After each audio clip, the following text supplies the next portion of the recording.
All right, so let's take a look at how to create. My favorite shape is using this here. So we're going to use a polygon, and we're just going to use this hexagon shape that's here. And we're going to go to Effect, Distort and Transform, and Transform. We're going to go 95, 95, and we're going to do 5 degrees, and let's do 30 copies. Oops. And you can, let's do not scale effects, and you can see it creates it in. I don't like as many copies, let's go 20. And you can see I can really kind of adjust that, which is really cool. Okay.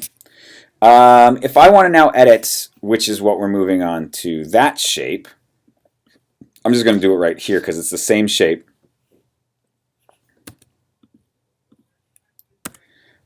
But I'm going to use, so I'm going to select it first, right?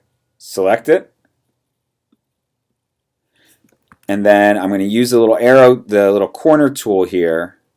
I'm going to drag that in. And what you should see is it creates a rounded hexagon, which is pretty cool. And which is exactly what's here. So that's a pretty neat effect, right?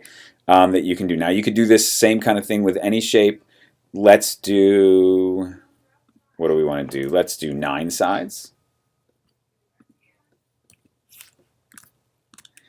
Right, and you can apply the same effect. So Effect, Distort and Transform, Transform. Let's go 95, 95, and 5 degrees. And let's do 20 copies.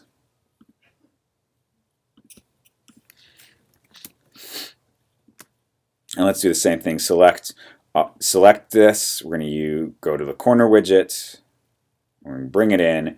And here's a little kind of ripply little kind of thing, which is really kind of neat. You could put a logo or other things, type in there.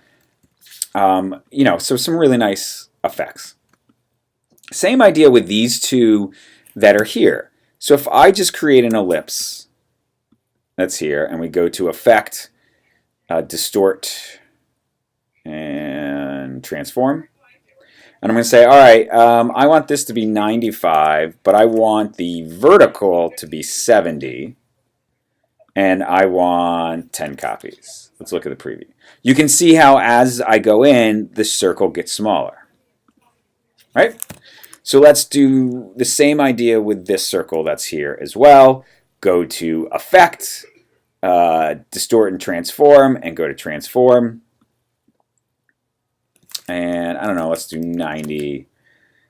But I'm going to move this. And let's do Preview, and let's do 15 copies. So you can see I can just move it like that, but I can also move it vertically. Let's move it this way. And that's just going backward, but let's say we want to manipulate that. So that's 15 degrees, right? That's 10 degrees. Let's do 15 degrees, but move it horizontally less. Right? So that's pretty neat. Well, let's move it more. So you can see you really have a play on how you're creating this. Let's do OK. So there we go. And we could do the same thing that we did before, which is Object, Expand Appearance. If we ungroup this, you'll see we'll have these individual little shapes. Right? So what we'll look at next is how to create even more abstraction from this same technique.